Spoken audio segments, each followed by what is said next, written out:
Good evening, ladies and gentlemen. We're going to go ahead and call this regularly scheduled Planning and Zoning Board meeting of Monday, April 1st to order.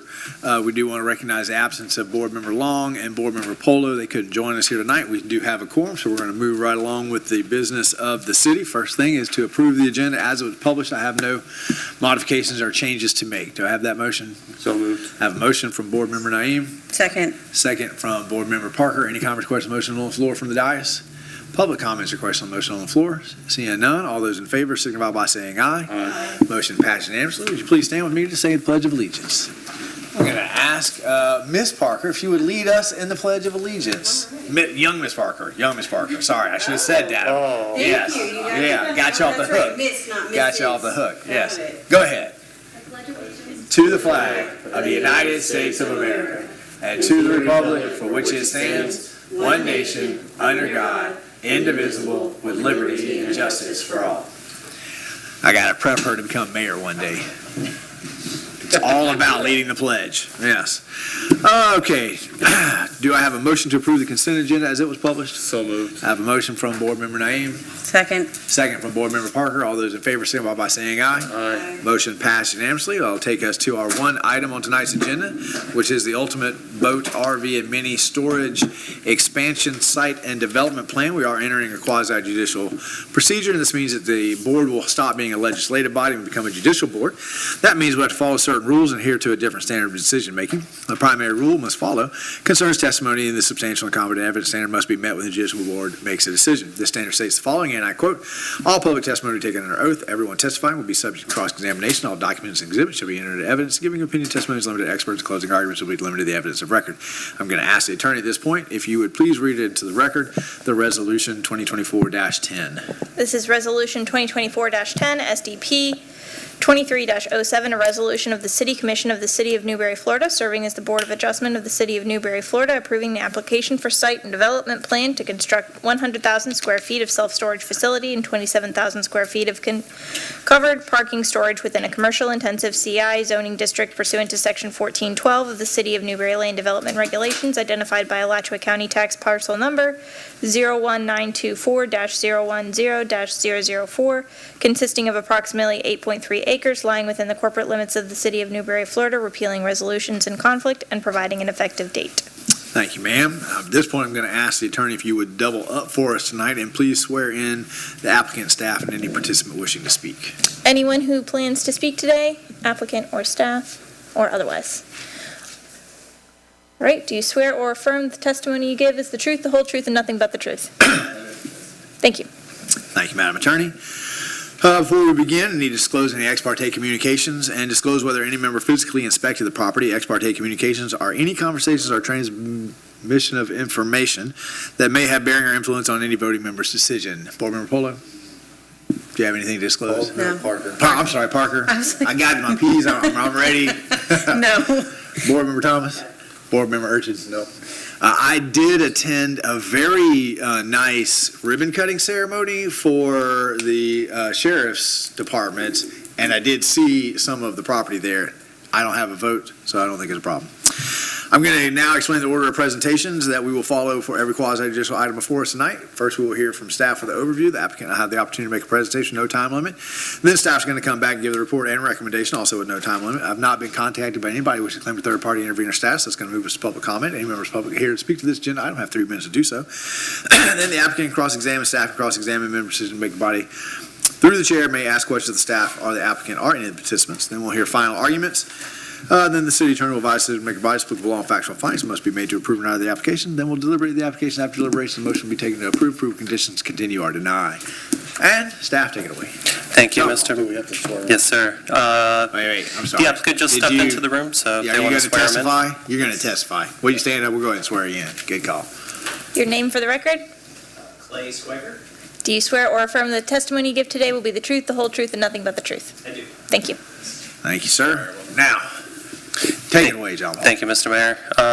For the record, John Paul Perez, Planning and Economic Development Department. The request before you tonight is a site and development plan. This is for a self-storage facility, one that already exists, not in the form of self-storage today, but it is the ultimate RV and boat storage, or ultimate boat and RV storage on Newberry Road. This is shows the general location of the property within the city limits, within the urban service area. The current landowners, Tibbetts Land Holdings LLC, these are the same folks that run Ultimate Boat and RV Storage. They're looking to expand that boat and RV storage and add self-storage component to the property. The property was rezoned last year for this purpose, and so now they're here with their site plan. This is an aerial image showing the condition of the property. Right now, it is a green site. There has been some dirt moved on the site. That's not shown in this aerial, but we all live here. It's a small town. We've all seen the piles of dirt, and now no piles of dirt and lots of equipment out there. This is an image of the property facing south. Also facing south, this is the stormwater that we'll be seeing in plan view in just a moment. And this is the property from the sidewalk looking north. Just put this in here just to give a context of where we're at and also to highlight the beauty of Newberry. The site and development plan is proposing approximately 100,000 square feet of self-storage as well as 27,000 square feet of covered vehicular storage area. What that amasses to, we'll see in plan view, is a couple of buildings, really. Not too much different from what's going on currently. And there's also a future phase that's shown on the plan, which is not part of your consideration tonight, but it is shown there as just what could possibly be there in the future. Clay Swieger with EDA, do you have anything to add before I jump into my presentation? Awesome. So I'm going to move ahead to staff's presentation, our findings, and our recommended motion. And so this is the site plan in plan view in totality. I've broken it up into two parts, one being the north part of the site and two being the south part. I'll just look at them a little bit closer. It's kind of hard to see at this resolution. So the north part of the site, which is going to be stormwater in the future development. So this is not proposed. This is not part of what you're considering tonight. The future area that has the chevrons or the diagonal 45-degree hashes in them. Not part of the review or part of your vote tonight. Just wanted to be clear on that. So, yeah, there is a proposed convenience store and a proposed fast food restaurant, but that wasn't part of staff's review, technical review, compliance review, et cetera. Just the stormwater and the self-storage. Did you have a question, Naeem? Can I ask a question? Naeem. So just to reiterate, whatever gets voted on tonight is strictly for the part two, not part one. If we're looking at actual physical improvements that'll be made to the property, it'll be the stormwater, and it'll be these self-storage structures that you're seeing here. Nothing to do with that at all. Like, so it's not gonna, my main concern is it gonna have any future impact because it's part of the same.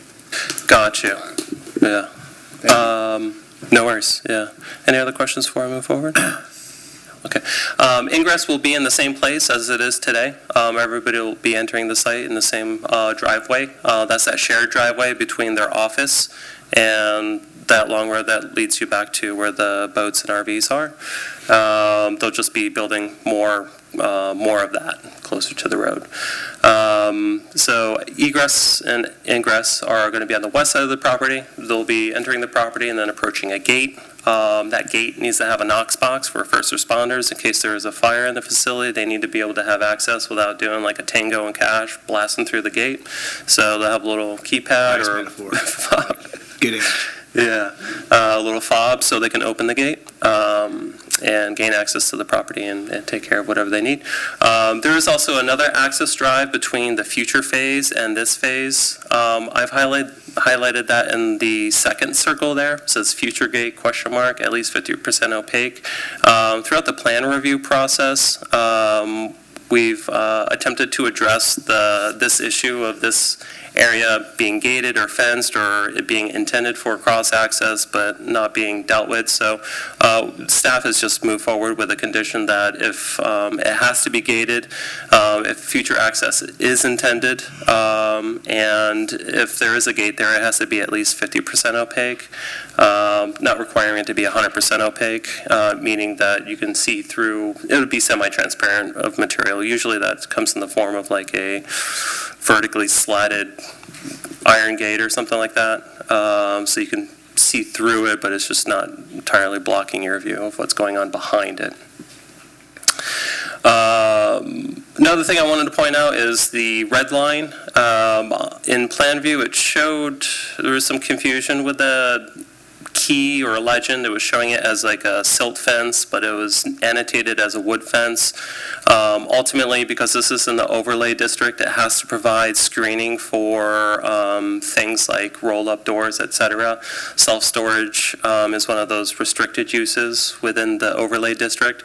So because there wasn't clarity, again, staff has just put forward that an 8-foot PVC fence, and I'm going to turn to Clay if that's going to be acceptable to your client at this point. Yes. It is? Okay, excellent. That should provide plenty of screening, and then there will be a hedge in front of that to help soften that hard partition between the self-storage and what will be the rest of the site. This is the southern half of the site. In the neutral color is the self-storage buildings, and in the light blue is the covered open-air structure that will have the boats and RVs. So they're just adding one new covered open-air structure, and then the remainder will be self-storage buildings. Not a lot going on here. They will have dumpster, which is unusual. A lot of the self-storage buildings that I've reviewed, if it's not internal to one of the buildings, it's typically not provided on site, so it's nice that they are providing it on site. Sometimes there are units that get abandoned, and so having a place to put that refuge, if it is tossed out or not sold in auction, it has a place to go. So, this is the landscape plan. Again, just want to emphasize, future commercial is not part of your consideration tonight. That might be a little bit too dramatic, but to show ample landscaping is being provided along the front of the property, as well as around the stormwater basin, as well as that fence line there. So when staff reviews site plans, we do it in accordance with the code. The code provides criteria in which we evaluate the site plans. And in all instances, we found that the site plan as proposed satisfies the criteria. Conditions of approval, just to summarize what we talked about. They will be providing a Knox box at the gate for first responders. They will be providing an 8-foot PVC fence to provide screening for the self-storage. And something that came up today, this is not embedded into the resolution, so I'm going to ask that as the board makes its motion, it does include this last one. I could just summarize it as staff's conditions, that they will, any future connection to water or sewer, because the self-storage doesn't require that, that any future development will require connection to water and sewer, and may require a fair share contribution agreement for extending water out to that site. That's something that we've asked intellectual park, all Florida fencing to do, and it would be apropos to also ask Ultimate RV and Boat Storage to do the same. So. With that, staff does find the request consistent with the comp plan, the land development regulations, and we are recommending that the board recommend to the Board of Adjustment approval of this resolution and site plan. If approved tonight or recommended for approval tonight, it is staff's intention to bring this to the April 22nd City Commission hearing to the Board of Adjustment that hearing that night. So that completes my presentation. I'm available for any questions. Clay Swigger, EDA, is also here for any questions. Thank you. Clay, just for the record, you're waiving your right to make a presentation? Just unless you have any questions for me. Okay. All right, that's going to move us to public comment. Any members of the public wish to speak to this agenda item have 3 minutes to do so. Seeing none, did you hear anything you want to cross-examine? No, sir. No? Did you hear anything that you want to cross-examine? No, sir. All right. Member decision-making body, if you have any questions. I have a question. The sewer connection, is that in plan for the convenience store and the fast food restaurant that isn't being proposed right now? Is that kind of why we're implementing that? They would have to, absolutely. They would be required to have services such as water and wastewater. Once it's, by ordinance, they're required to connect. I mean, It's that's why within you're 200 feet. saying to do that ahead of time. Yeah, it's to create an expectation for future buyers of the property. So not only does the current owners understand, any future owner or lease lessee would understand that they would need to connect to water and sewer. But it is also an ordinance as well for the city that once it's available within 200 feet, I believe, you're required to connect. And then I had a question. To the east of the property, there's a very tiny dirt road that runs along, and I believe there's a house back there somewhere. Oh, And I was wondering if there was going to be any impact on that little tiny road or the I doubt it. I mean, I know there's stuff back there already, but with the stormwater basin, Clay, are you technically familiar with the site? Does she mean Are you talking about the road by the nursery? I'm not, right on the east side of the daycare? no, I think it's directly The driveway then? the little driveway, right. Is it a trailer, a double wide back there? I don't know, there was a for rent sign not that long Yeah, ago. there was That's the only way I know that there was a property back there or paid attention to the tiny little dirt road. So I know there's, behind the office, there's a little dirt road that I'm familiar with, and this development, as it's shown, has no impact, no change to that. So they'll still have the same access that they have today. If there's another dirt road to the east of this property, I can't imagine that, because they've already put fences up all around the perimeter of the property, so those exist Guy today. and Demi's parents, I'm blanking on their Right name. there. Yeah, because they came when we first approved it. Once they heard about the fences, they were okay. I can't zoom in there now. Yeah, I'm pretty sure that's. I can't, Mr. Mayor, I'm looking at the map Bartlett, on Bartlett. my laptop, and it's outside the boundaries for this property. But no impact on that. Correct, not yeah, have it's it. outside of the property. Thank you. Other questions? You answered mine about the future use, so. John Paul, has anybody run the sewer under the road yet to get to that side? Because I know that's kind of we've got sewer running down on the north of 26. Has anybody bit off the, I'm having fun with you saying John Paul, but you look at yeah. I know the answer.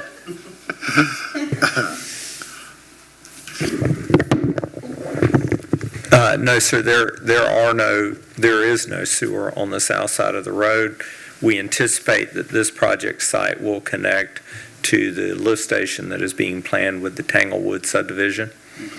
And also, there is a development to the west called Gromax. Has it got a better name than that?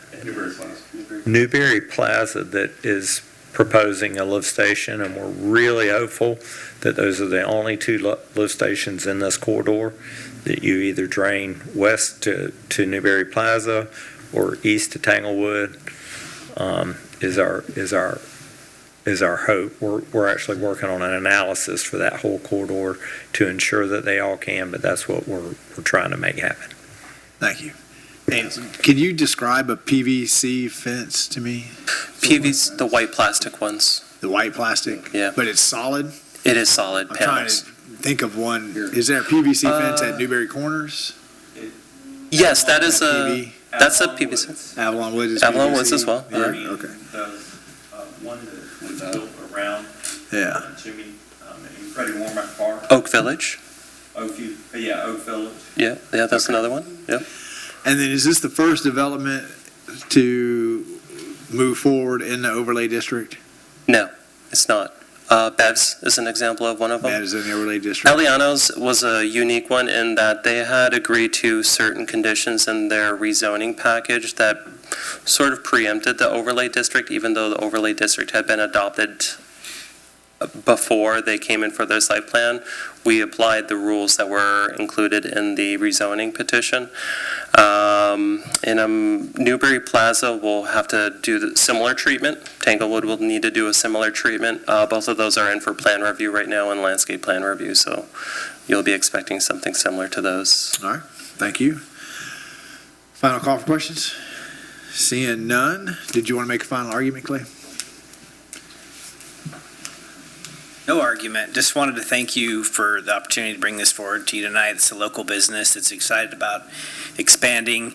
The placeholder retail spots that were of interest would have to come back and for site plan approval. But my understanding of the overlay district is that it does promote commercial and retail activity along 26 rather than sort of the boat and RV storage, which is going to be recessed in the back. And the site plan does have a much larger landscape buffer than typically required, which is part of the overlay.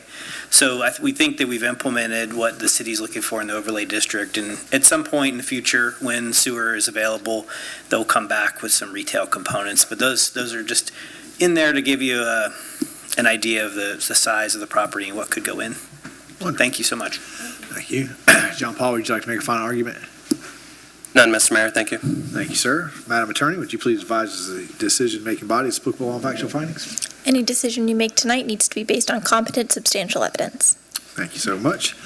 We'll now enter deliberations. If there are no deliberations, I'll entertain a motion. Don't be shy. So, just to clarify real quick for staff, any future connections will require connection to water and sewer. Is that how you wanted us to approve with? You can just summarize by saying staff's conditions. All right. Yeah. I was trying to write it as fast as I can, but I don't have short. No worries. Don't expect you to. All right, motion to approve with staff's conditions. Okay, I have a motion from Board Member Urchin, second from Board Member Ms. Kathy. Any comments or questions on the motion on the floor? Public comments or questions on the motion on the floor? Seeing none, all those in favor, signify by saying aye. Aye. Motion passed unanimously. That takes us to topics from members for discussion. Board Member Parker, do you have anything? Just want to remind everyone that the Spring Festival is this weekend in downtown, so hope Wonderful. everyone comes out. I'll be there volunteering and hanging out, so I hope to see everyone there. Thank you for volunteering. Ms. Kathy, you got anything? Yes. Oh, your mic. Quick. If there are any students, middle school or high school, old enough to conduct business themselves, I guess, the Watermelon Festival will be taking students and will give hours for volunteers for scholarships. So just get with me if you have a student and they want volunteer hours. I will use them, put them to work wherever we can and give them as many hours as I possibly can. And they usually feed you too. Yeah, we usually feed you and you get a T-shirt. You said middle and high school? Well, middle school, like, there's 13, 14-year-olds. Older middle school. Older, not elementary or younger. Easy, Ms. That's Parker. sixth grade. No. Look, I like to put those boys to work. There's some sixth graders that could do it. There are Yes. some, depending on maturity. I'll put it that way. All right. Thank you, ma'am. Is that it? That's it for me. That's it? Board Member Ms. Parker took the. got the thunder? No, you have one more. What's happening on Friday? NES. Oh, that's right. There we go. Well, So, yeah. the elementary school is actually holding their carnival this Friday. So please come out and support our elementary school. I love seeing how many people are engaged about our schools lately. And I would like to see that positive transition into helping what we currently have and keep elevating these kids. I mean, these kids are our future, and I would really, really like to see all this engagement put into a positive aspect and really enlightening the elementary school and the carnival. I believe they are in still need of volunteers, and they do have an Amazon wish list, so please, by all means, be generous, Newberry. I know you are. Well, I'll piggyback on that too. Just one more thing. I promise, just one more thing. Every year at this time, during election time, I ask this every year, and with everybody's involvement right now with our schools, hoping to get this out. I always ask anyone who has at least 30 minutes a week, only 30 minutes a week, maybe 30 minutes a month, I don't know, but to fill out your volunteer form and come to the school, come to the high school, the middle school, the elementary school, and have lunch with a kid. We have so many students who need someone to just show up for them. You don't have to be a mentor. You don't have to have a doctoral degree. You just be a regular human being, not that people with doctoral degrees are not human beings, but what I'm saying is, don't think you have to have a massive amount of wonderfulness to give. Just be alive and be friendly and be happy and be willing to give yourself into helping a child, helping a student, because we need people in our schools. And every year, for 6 years, I've not had one person. And I've gone to our churches, I've talked to so many people. This is like every year, it's my mantra this time of year. So just even 10 people at any of our schools would make a huge difference in a student's life, and especially at our high school. We desperately need people to show up, be there for our students. I agree. And I Life don't run that experience. program. It's through you have to go through Through the school SBAC, fill out your volunteer, and contact the school, not me. I just am a voice to say that we need it. So there's a special program to eat lunch with students. You fill out your volunteer form, and then you'll call the school, the guidance department, or I think it's the front Education office. Foundation that Right, actually. and they'll set you up. Yeah, but it's not me. I do not do it. I But just they do ask try to get that, people to come. you know, you stick with it till that student graduates. So it is Yeah. it's a very worthwhile commitment. Wonderful. Yeah. And it doesn't take a lot. Like, I've had people say, well, I'm not qualified. You certainly are qualified. Life You are. experience. Everyone has Yep. something to Absolutely. contribute. And I will say that the volunteer form is pretty easy as long as you're It is. accurate. Just go online, fill it out. If there's any questions, they'll usually call you within like the next Yep. day, because they are in dire need of volunteers. For everything. Yeah, so. All right, I appreciate that. My only comment is that we all know there's a school initiative going on. The voting for that begins this Friday, and then it carries on for the next week. As always, especially for this vote, our kids are really watching how we behave and how we act and what we say. I want to thank the Yes Newberry folks for deciding that it would be inappropriate to stand and wave as folks are dropping their kids off. They didn't want to increase any anxiety, so I appreciate that. I hope that all sides agree to do that, and I'd call for everybody to remember that at the end of the day, we're going to be friends and neighbors, and we're going to come right back together after this vote, whichever way it goes, to make Newberry the best that it can possibly be afterwards. And we need those same 10 people to grow into 20 and 30 and 50 to make sure that our kids are well taken care of. So hopefully we can all model the democratic process and how to have civil discourse for everybody that's watching. That's all I've got. Public comment. I wanted to pick up after that, though, and please encourage everyone to at least participate in voting. Absolutely. We do not have enough of a voter turnout for most of our things that I've seen. So I think this is probably at the top of the list of importance, and we need participation. Absolutely. And guys, I think it is also important, try to vote in person. If you vote in person, show your ID, you drop the ballot in, no questions asked. Mail-in ballots, there's a list of instructions you got to follow. If any of those instructions goes off just a little bit, it may be a problem. So easiest thing, drop your kids off, drop the ballot in the box. That way you know your ballot is going to be counted. So public comment? Seeing none, we are adjourned.